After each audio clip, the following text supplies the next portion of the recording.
Pagkatapos ng videong ito ay magagawa nyo ng mag-draw ng equiangular polygon gamit lamang ang ruler and protractor, and at the same time gagamitin din natin ang konsepto ng central angle. Bago tayo magsimula sa pag-aaral, dapat muna nating maalala na ang equiangular polygon ay isang polygon na equal lahat ng interior angles niya. Simulan natin yung discussion sa equiangular triangle. Paano nga ba natin idodrawing ang equiangular triangle gamit ang ruler and protractor? So let's try to study the following examples. The task is to draw an equiangular triangle. Wala tayong pakialam kung gaano kalaki, gaano kahaba yung mga sides as long as all interior angles are equal to each other. So the first thing to do is, of course, prepare natin yung instrument na gagamitin natin sa pagdodrawing. Pangalawa is, we are going to construct or draw a circle from this point. Gamitin natin yung ating protractor just like this. Mag-create tayo ng circle. And after creating the circle, we are going to remember that the total degrees of a circle is equal to 360 degrees. At yung 360 degrees na yan ay hahatiin natin or i-divide into 3. And that will give us 120 degrees. So mula dito sa 0, going to 120 degrees, lagyan natin ng marking. So from 0, it will be point A, then 120, that will be point B. Try to look at this. Ayan, para makita nyo ng malapitan. So that is 120 degrees. And then after doing that, iikot lang natin ng konti yung ating protractor and make sure that point B is on at 0 degree, and then hanapin ulit natin yung another 120 degrees. So nandito siya, ayan. So 120 degrees, and this will be our point C. After doing that, i-connect natin yung tatlong points na na-create natin. So from point A to point B, and then from point B going to point C. And finally, from point C going to point A. And then we already have our triangle. And after that, burahin natin lahat ng mga markings. Simulan natin sa circle and also the center. Ayan, yung mga markings na yan, tanggalin natin. And then, pwede naman nating iikot ng bahagya para hindi naman nakatagilid yung triangle natin. So, ikutin natin siya. Ayan. And to make sure that this triangle is an equiangular triangle, sukatin natin yung mga interior angles niya. Dapat ang measurement ng interior angles ng isang equiangular triangle ay 60 degrees lahat. So tignan natin gamit ang ating protractor. So tignan natin yung sukat. So from this position, alam nyo na kung paano gumamit ng protractor. So here we have 60 degrees. So tama yung measurement natin.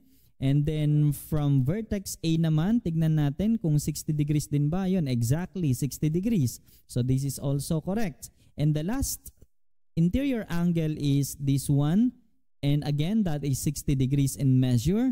Kaya masasabi natin that this triangle is perfectly an equiangular triangle. So ganun lang siya kadali. Paano malaman kung sa ilang degree angle natin i-divide ang circle? So kung ilan yung number of sides ng polygon na i-construct natin, yun yung divisor dito sa 360. Subukan natin yung quadrilateral. Okay. So drawing an equiangular quadrilateral. So again, gagamitin natin yung ating ruler and protractor, and then first step is to create a circle. From this point, align natin yung center ng ating protractor, and then gawa tayo ng circle gamit yung ating protractor. And after doing that, just like I said, na yung 360 ay i-divide natin sa number of sides ng polygon na i-construct natin. So 360 will be divided by 4 kasi quadrilateral lang i-construct natin, and that will give us 90 degrees. And after doing that, lagyan na natin ng marking from 0 degree. That will be point A, and then let us locate the 90 degrees which is located here. Ito, kitang-kita naman, nasa gitna. And then, so ayan na, point B. And syempre, 90 plus 90, that is exactly 180. Kaya kahit di na natin i-rotate yung ating protractor, pwede naman natin gamitin yung cumulative sum of the angles. Lalo na to perfectly after 0, 90, 180. So lagay natin dito yung ating next marking. Ayan. And then this will be our point C. And after doing that, ikot natin and hanapin ulit natin yung 90 degrees na nandito naman. Okay? So this will be point D. And then the same process, i-connect natin lahat ng points na na-create natin on the circle.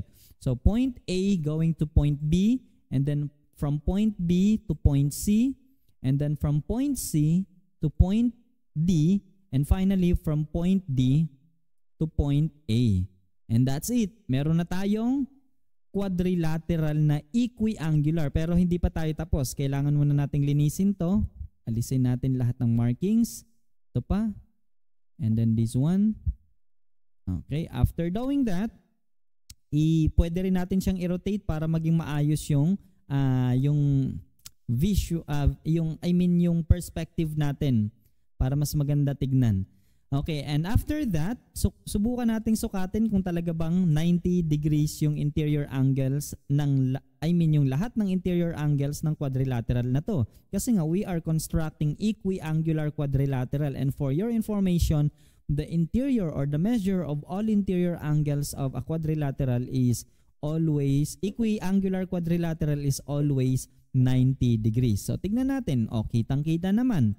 So from this position, 90 degrees tong angle na to. So lagyan natin siya ng 90 degrees. And then sukatin din. By the way, itong symbol na to, pagka nakakita kayo ng ganyan, that means right angle siya, and the measure of right angle is 90 degrees. Ganun din dito sa kabila. Oh. Try to look at this. So dito sa vertex D or angle D, kita naman natin na 90 degrees din yung measure niya. Exactly. So tama yung measurement ng pangalawang angle natin, and consider naman natin tong third angle, we have 90 degrees exactly rin. So lagyan natin ng 90 degrees. And then ganun din dito, this is exactly 90 degrees. Madali lang si quadrilateral equiangular quadrilateral. Okay, so tapos na, napatunayan or na-construct na natin yung equiangular quadrilateral whose interior angles measure 90 degrees. Lahat sila 90 degrees. Okay? Let's try naman yung pentagon. Paano naman natin i-construct yung pentagon? The same process lang din naman. So, gawa tayo muna ng circle. Actually, kahit hindi naman protractor, basta anything na circular in form, perfect circle, pwedeng gamitin. Pero sa akin, itong protractor lang kasi ayan, available naman na yung mga yung degree measure na makikita natin along the protractor. And then from, alam naman natin na, 'di ba? Sabi ko nga sa inyo 360 degrees yung measure ng angle sa isang buong revolution ng circle. And so, divide natin 360 by the number of sides of the polygon that we are going to construct, which is a pentagon for this example. So 360 degrees divided by 5 is equal to 72 degrees. Ibig sabihin yung 360 degrees ay hahatiin natin siya into 5, in which tigsi 72 degrees lahat ng measurement ng central angle. So hanapin natin yung 0 degree. Nandito yon. Lagyan natin ng marking na point A, and then yung 72 degrees naman ay nandito. Okay, tignan nga natin. Ayan, ito yung 70, and then bilang tayo ng dalawang guhit, we have 1, 2, so this will be 72 degrees. And after that, i-rotate natin ng bahagya so that point B will be aligned to 0 degrees. And then hanapin ulit natin yung 72 degrees. Nandito siya. Ayan. Check nga natin. Ayan, 70, ito, tapos dalawang guhit. So 72 degrees. This will be point C. And then i-rotate ulit natin na mag-align si point C sa 0 degree. And then let's locate another 72 degrees. Ayan. So tama naman, 72 degrees, and this will be point D. And last, rotate natin siya and then find the 72 degrees. Andito yon. Exactly. Okay, and after doing that, i-connect natin lahat ng points on the circle na na-create natin. So from point A to point B, and then point B to point C, then point C to point D, and we have point D to point E, and finally, we have point E to point A. That's it.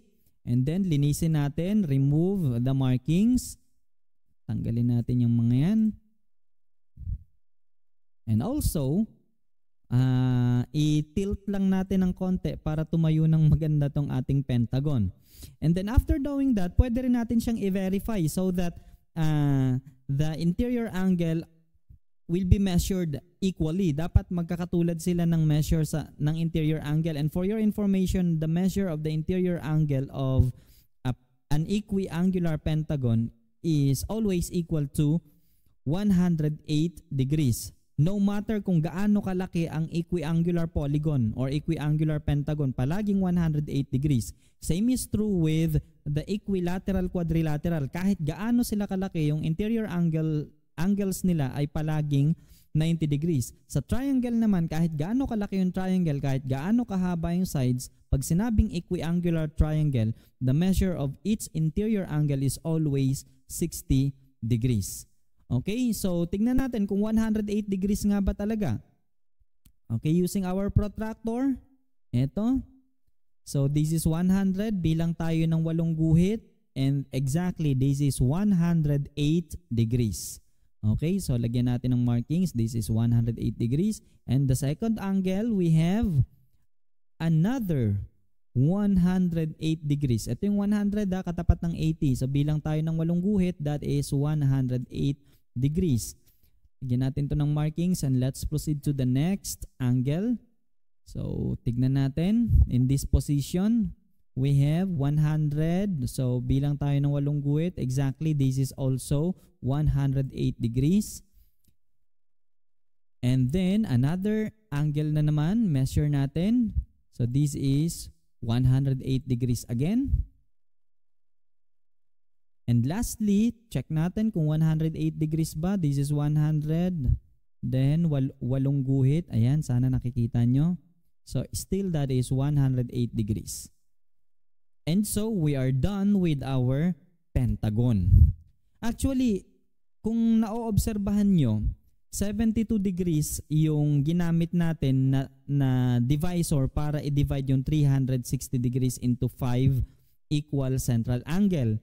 And then, yung 72 degrees na yan, mula sa 180 minus 72 degrees, the result is 108 degrees. Ganon din sa quadrilateral, 90 yung ginamit nating number para i-divide yung circle.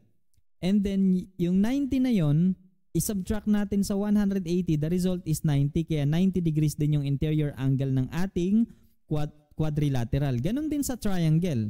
Di ba 120 yung naging result nung dinivide natin yung 360 by 3? So 120.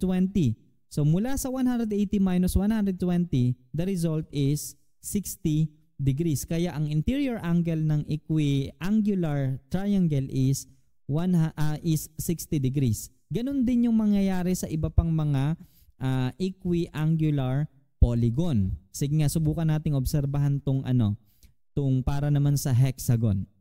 Okay, draw an equiangular hexagon.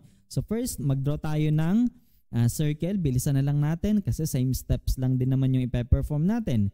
And of course, alam naman natin na 360 degrees yung angle measure ng isang revolution ng ating circle or isang rotation ng circle. So 360 degrees will be divided by 6 because we are constructing hexagon. And after doing that, we can get a quotient of 60 degrees. Ngayon, hahatiin na natin yung buong circle na may 360 degrees measure into 6 na tig 60 degree yung measurement. So from 0 here, which is point A, and then ilocate natin yung 60 degrees, andito siya, and so this will be our point B. And after doing that, iikot lang natin ng bahagya. Pwede rin naman natin hindi na iikot kasi after ng 60, we have 120. After 120, we have 180. Pero for the sake of this example, of this tutorial, ikutin na lang natin ng bahagya yung ating protractor. And then, hanapin ulit natin yung 60 degrees which is located here. Tignan nga natin. Okay, exactly, 60 degrees. And after that, rotate ulit natin. And then, hanapin ang another 60 degrees. Ito. So, ayan, 60 degrees ulit. This will be point D. Then, ikutin na naman natin. And then, hanapin si 60 degree. Ayan, nandito siya. Then, this will be point E. And lastly, another 60 degree will be put here. Okay. And so, we are done with the markings. And then, i-connect na natin lahat ng mga intercepted points dito sa circle natin. So, we have from point A to point B, and then point B to point C, point C to point D, point D to point E, point E to point F, and lastly, point F to point A. And then, linisin natin, tanggalin natin yung ating mga markings. Ito, remove natin. Buburahin natin yan para maging malinis. Okay, so we have now our equiangular hexagon. Six-sided polygon siya and all of the interior angles are equal to each other. By the way, ano nga kaya yung sukat ng interior angle ng equiangular hexagon? So mula dito, dinivide natin, di ba, 360 divided by 6 equals 60 degrees. So from 180 degrees minus 60 degrees, yung result ay 120 degrees. So dapat ang interior angle ng ating equiangular hexagon ay may sukat na 120 degrees. Gamitin natin yung ating ruler to verify kung talaga bang 120 degrees yung sukat. Okay, just like this. Exactly. So this angle E measures 120 degrees as we can see from our protractor.